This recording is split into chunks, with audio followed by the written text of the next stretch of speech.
औज़ुबिल्लाहिमिनश्शैतानिर्रजीम बिस्मिल्लाहिर्रहमानिर्रहीम। हमारा जो आज का जो मौजू है वो है कब्र कुशाई। तो इसमें इसके पहले मैं 3 पार्ट में बात करूंगा।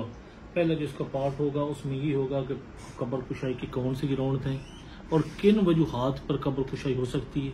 दूसरा ग्राउंड ये होगा कि ये खारिज कब हो सकती है और तीसरा ये होगा कि जो कब्र कुशाई का आर्डर है वो एग्जेक्टिव है या जुडिशल है। तो सबसे पहले मैं आता हूँ अपने जो पहला पार्ट है, पहला ग्राउंड है, उसकी जानिब।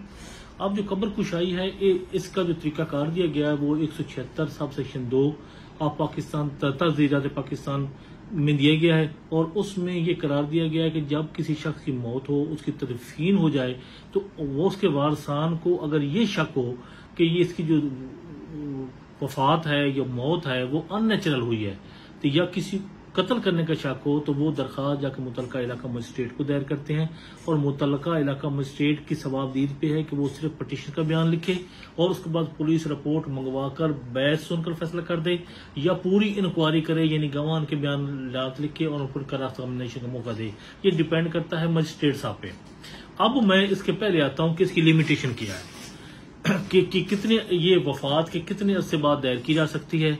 और अगर इसमें हम जायजा लें कि जो मोदी जो मेडिकल जूरिस्प्रूडेंस एंड टैक्सोकॉलोजी है उसका जो चैप्टर 4 है और पेज है 90, उसमें पाकिस्तान, इंडिया और इंग्लिस्तान में किसी टाइम की कैद नहीं जब चाहे दरख्वास्त दी जा सकती है।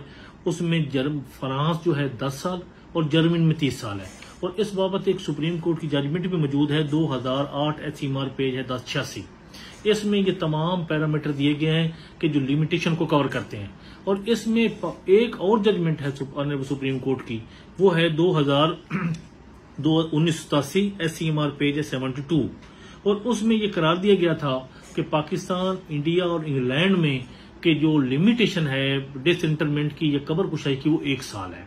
तो अब एक तरफ जो मोदी का मेडिकल जूरिस्प्रूडेंस मौजूद है जो बेसिक लॉ कंसीडर किया जाता है मोदी और पारीक को मेडिकल की दुनिया में, और दूसरी तरफ सुप्रीम कोर्ट की एक जजमेंट 87 की मौजूद है। उसके जो मुकाबले में जजमेंट 2008 HMR 1086 मौजूद है जो भी इंडोर्स करती है कि जो मोदी मेडिकल जूरिस्प्रूडेंस टैक्सोकॉलोजी में टाइम दिया गया है उसको इंडोर्स करती है कि पाकिस्तान, इंग्लैंड और इंडिया में डिसइंटरमेंट की कोई लिमिटेशन मुतय्यन नहीं है।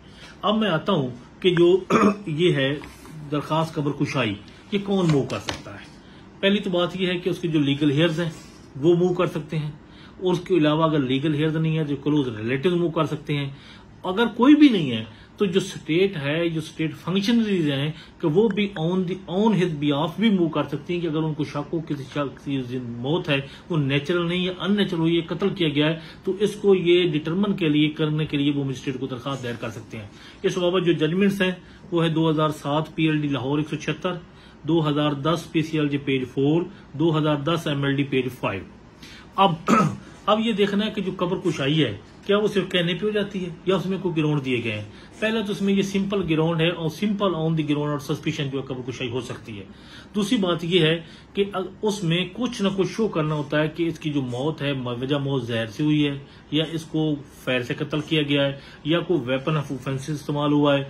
तो क्या तो इसमें जो एपेक्स कोड ने करार दिया है कि अगर लीगल हेयर या क्लोज रिलेटिव ये ये जहर करते हैं, सिंपल शुबा कि उनके जो शख्स है या उनका मोरिस आला है या मुतवफ़ी है वो उसको नेचुरली तौर पे वो फौत नहीं हुआ बल्कि अननेचुरल उसकी डेथ हुई है, तो कानून ये कहता है कि उनका ये लीगल राइट है कि वो उसकी डेथ को डिटरमिन करने के लिए उसकी कब्र कुशाई करवाए। इस बाबत जो जजमेंट्स हैं वो है 2006 HMR page 1468, 2003 PCLJ page 2000, 2015 PLJ Lahore 91, 2017 PLJ CRC 386, 2017 PCRR 224, 2017 PCRR 1228, 2017 PLD Lahore 337, 2018 PCLJ page 1455 और 2021 PCRR पेज 107 है। इनमें करार